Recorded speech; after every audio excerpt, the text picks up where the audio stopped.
कुपवाड शहर व परिसर संघर्ष समिती आणि कुपवाड शहर व्यापारी संघटना यांच्या वतीने आज महानगरपालिका उपायुक्त अश्विनी पाटील यांना अन्यायी वाढीव घरपट्टी रद्द करण्याबाबत निवेदन देण्यात आले। सोमवार दिनांक 29 जून पर्यंत यावर तोडगा काढावा, अन्यथा मंगळवार दिनांक 30 जून रोजी प्रभाग समिती कार्यालय कुपवाड येथे एक घंटानाद आंदोलन करण्याचा इशारा देण्यात आला। यावेळी संघर्ष समितीचे अध्यक्ष सनी धोत्रे, व्यापारी संघटनेचे अध्यक्ष बिरू आस्की, माजी उपमहापौर मोहन बापू जाधव, नगरसेवक प्रकाश पाटील, माजी नगराध्यक्ष मोहन सिंग राजपूत, व्यापारी महासंघाचे उपाध्यक्ष राजेंद्र पवार, सागर खोत, संघर्ष समितीचे उपाध्यक्ष प्रवीण कोकरे, सचिव विलास माळी, खजिनदार प्रकाश वनकडे, विठ्ठल सपकाळ, समीर मुजावर, सुरेश साखळकर, महेश निर्मळे, अमोल कदम, श्रीकृष्ण कोकरे, व्यापारी संघटनेचे माजी अध्यक्ष अमर दिडवळ, उपाध्यक्ष सचिन नरदेकर आदी उपस्थित होते। सांगली मिरज कुपवाड महापालिकेमध्ये जे आता करवाढ केलेले आहे ते अतिशय चुकीच्या पद्धतीनं झालेलं आहे। रेडिलिकचा दर कुपवाडला नाही पाहिजे, कारण तिथं सुखसुविधा अत्यंत कमी आहे।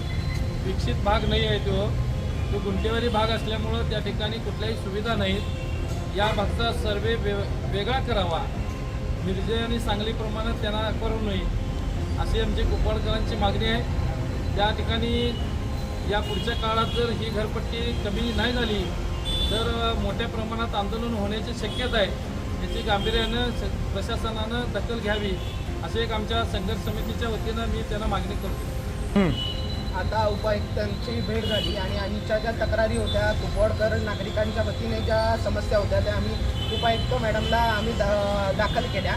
पण मॅडमच्या बोलण्यामध्ये एक गोष्ट समोर आली की त्या म्हणत होत्या की आम्ही ह्या लोकप्रतिनिधींना सगळ्यांना विचारून या सगळ्या कर वाढीबद्दल आम्ही त्यांना आधीच सूचना दिल्या होत्या।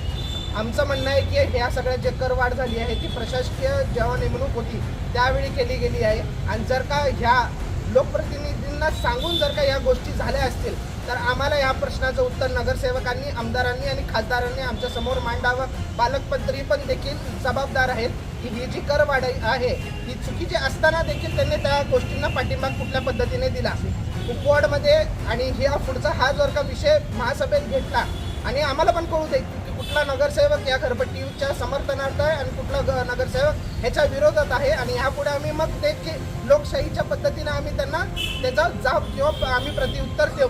खरं तर कुपवाडला विकास म्हणजे सुविधा नसताना, साधी एक शौचालय नसताना देखील ह्या पद्धतीचं जे स्टँडर्डायझेशन केलं गेलं आहे त्याच्या देखील आम्ही विरोधात आहे, आणि जर का आमच्या मागण्या मान्य नाही केल्या तर पुढच्या मंगळवारी आम्ही रस्ता रोको करणार आहोत।